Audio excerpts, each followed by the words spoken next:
Hoje a gente vai mergulhar numa tensão que está bem no coração da nossa educação. Aquele abismo que às vezes existe entre as escolas, mesmo as mais bem-intencionadas, e a realidade super complexa das famílias que elas atendem. É uma história sobre desencontros, sabe? Mas, mais importante ainda, sobre como a gente pode construir pontes. Bom, vamos lá. A nossa história começa com um gesto que, na teoria, é lindo. Imagina a cena. Numa periferia metropolitana aqui no Brasil, professoras decidem visitar a casa de cada aluno. E como um presente, elas levam uma mudinha de árvore. A ideia era ajudar a reflorestar o município. Uma intenção nobre, né? Só que tinha um problema bem prático. A realidade daquelas famílias era outra. Como uma das mães explicou, simplesmente não tinha onde plantar. A gente está falando de periferias densas, sabe? Casas pequenas, muitas vezes amontoadas, sem quintal, sem jardim, às vezes nem com uma rua urbanizada na frente. E o resultado foi essa imagem aqui, que é fortíssima. O pátio da escola acabou virando uma espécie de cemitério de mudas.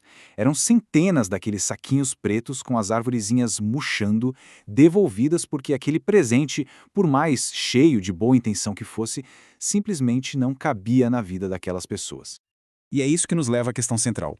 Foi só uma boa intenção que deu errado? Ou será que isso é um sintoma de um mal-entendido muito mais profundo entre a instituição, a escola e a comunidade que ela atende?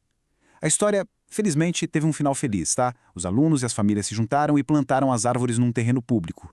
Mas o aprendizado que ficou, esse foi o mais importante. Essa história das árvores, desse presente que não se encaixava na realidade, ela ilustra perfeitamente o que está na raiz desse distanciamento. É que a escola muitas vezes enxerga um tipo de aluno, mas a realidade apresenta outro, bem diferente. Vamos mergulhar nessa questão? O conflito entre o aluno ideal e o aluno real. Agora, olha que interessante essa ideia do aluno esperado. As escolas, historicamente, foram desenhadas para um perfil bem específico de estudante, né? Aquele que é saudável, bem alimentado, que já domina a língua padrão, que respeita as regras e tem todo um apoio da família em casa. Só que o aluno real que chega na escola, ele é muito mais diverso. Ele chega com uma bagagem cultural, social e econômica completamente diferente.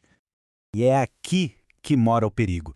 Quando a escola só tem olhos para esse aluno esperado, as diferenças do aluno real não são vistas como uma riqueza, como diversidade, são vistas como problemas.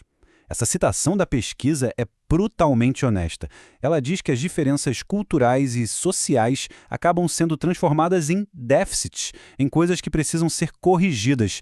Isso cria uma visão super negativa sobre o aluno e, claro, sobre a família dele. E olha, esse desencontro não começou ontem não. Para a gente entender como chegamos até aqui, a gente precisa dar uma olhadinha na história dessa relação entre escola e família no Brasil. De um jeito bem resumido, a história é a seguinte. Lá no início da República, a escola pública surge como a grande especialista, a dona do saber. A educação que vinha de casa era vista como inferior. A escola sabia tudo, a família quase nada. Com o passar das décadas, principalmente depois da redemocratização, essa visão começou a mudar. As famílias passaram a ser vistas, pelo menos na lei, como parceiras.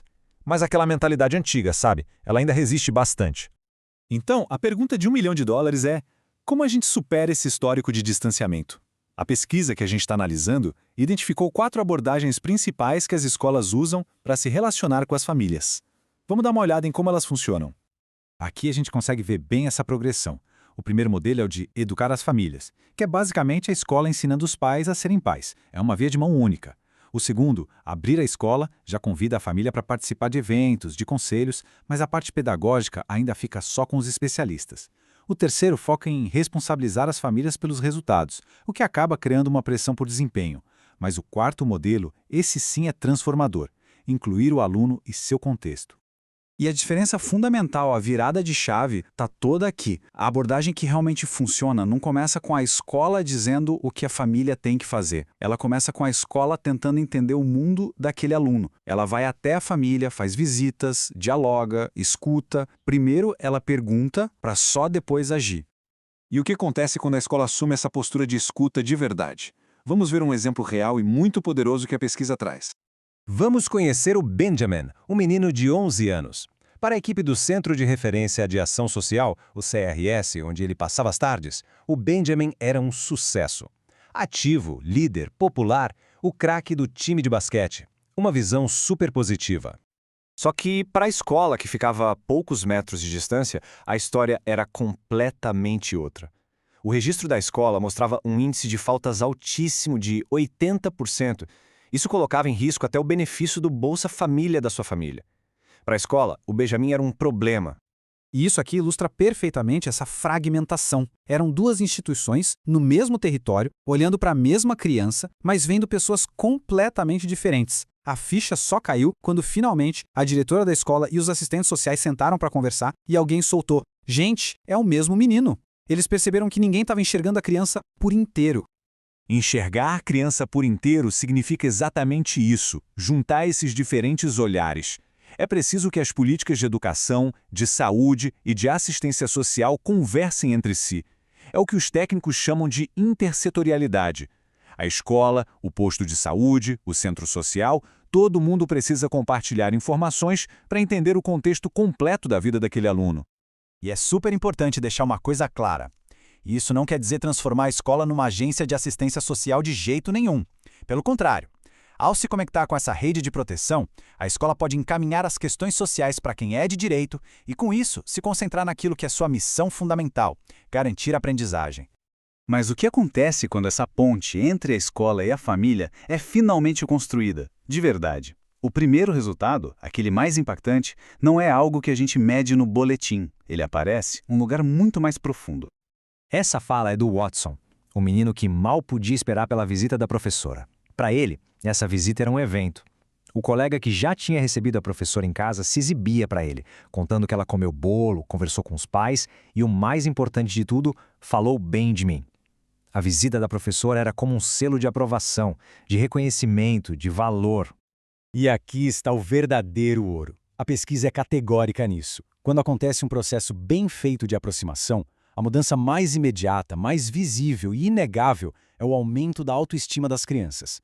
Elas se sentem vistas, valorizadas, e isso faz com que elas se tornem mais participativas, mais animadas, mais felizes na escola.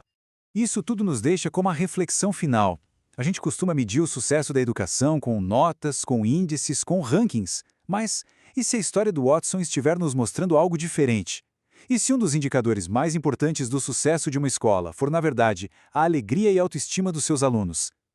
Talvez, ao construir essas pontes, a gente não esteja só melhorando o desempenho, mas devolvendo para a educação o seu elemento mais humano.